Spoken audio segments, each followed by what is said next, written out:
कामकाजी बहू। रवीना के 2 बच्चे थे। वो एक बड़ी कंपनी में काम करती थी।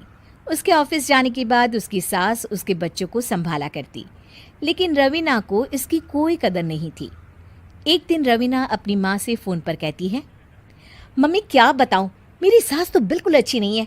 वो समझती नहीं है कि मुझे कितना काम करना पड़ता है। एक तो ऑफिस तक का लंबा सफ़र और फिर 9 घंटे लगातार काम। बैठे बैठे तो मेरी पीठ अकड़ जाती है। खुद तो सारा दिन घर में मजे करती है, जब मन करा सोए, जब मन किया खाए। तभी उसकी सास वहाँ आ जाती है। अच्छा माँ, मैं बाद में आपको फ़ोन करती हूँ। जी मम्मी जी, कोई काम है क्या आपको? क्या हुआ? रवीना बहू, सारा दिन तो तू ऑफिस के मजे लेती है, लेकिन यहाँ ये बच्चे मुझे आराम भी नहीं करने देते। मेरी तो तबीयत खराब हो रही है। तो आपको लगता है कि मैं दफ्तर में मौज करती हूँ? आपको क्या समझाऊं, छोड़िए।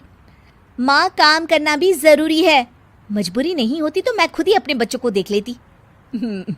अब आज तो छुट्टी है ना, आज तो कम से कम घर का काम कर ले।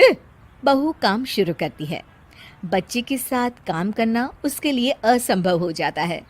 वो जाकर बच्चा सास को देती है और कहती है, मम्मी जी ज़रा बच्चा तो पकड़ लीजिए, मैं घर का काम कैसे करूं?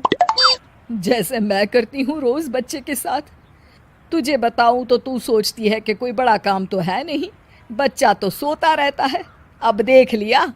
खैर, बस मैं यही तुझे समझाना चाहती थी। ला, बच्चा मुझे दे और काम कर। बहू मुंह बनाकर वहाँ से चली जाती है। वो मन में सोचती है, बात तो सही है, बच्चे के साथ घर का काम करना असंभव है।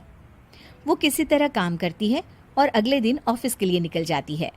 ऑफिस में उसकी सहेली उससे कहती है, यार तू तो बड़ी लकी है, तुझे तेरी सास खाना बना कर देती है, बच्चे भी देखती है और तुझे किसी बात की चिंता भी नहीं होने देती।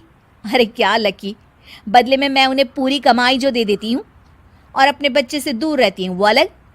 हर किसी को ना दूसरे की प्लेट में ज़्यादा घी दिखता है। जा अपना काम कर। अरे फिर भी ये तो है, यहाँ हमारे बच्चे को मैं क्रैश में छोड़ती हूँ, हर पल डर लगा रहता है कि क्या कर रहा होगा। खैर चल, मुझे क्या। बहू घर आती है तो देखती है कि उसकी सास उसके बच्चे को बड़े ही प्यार से खिला रही होती है। वो माँ को देखकर खुश हो जाता है। बहू मन में सोचती है कि बात तो सही है, सासू माँ सारा दिन काम करती है, मैं ऑफिस से आकर भी काम नहीं करती हूँ। वो सास के पास जाती है और कहती है, माँ जी थक गई आप? और क्या, सारा दिन चक्कर घीनी की तरह पूरे घर में घूमती रहती हूँ और अब उम्र भी नहीं रही। लेकिन चल तू बता, क्या हुआ, कुछ काम है क्या? बहू कुछ नहीं कहती, मुस्कुराकर वहाँ से चली जाती है। लेकिन अगले दिन सुबह सुबह बहू सास से पहले उठकर उन्हें चाय देती है। अरे आज सूरज कहाँ से उगा है, तू पहले उठ गई। चल अच्छा किया, मरने से पहले तेरे हाथ की चाय तो पी ली। चलो अब चलकर किचन में लगूं। माँ जी, आपको आज से काम करने की ज़रूरत नहीं है। काम करने की ज़रूरत नहीं है मतलब? क्या तू करेगी आज से सारा काम? इतने अच्छे तो हमारे नसीब नहीं है भाई। नहीं माँ जी, मैं नहीं करूँगी, ना ही आप करेंगी, बल्कि ये करेगी। तभी वहाँ एक काम वाली बाई आ जाती है। ये कौन है बहू? माँ जी, ये नौकरानी है और आज से सारा काम यही करेगी। मुझे माफ़ कर दीजिए माँ जी, मैं नहीं समझ पाई कि आप थक जाती हैं। आज से आप सिर्फ आराम करिए और मुन्ने के साथ खेलिए। और सास बहू बच्चे के साथ खेलने लग जाते हैं।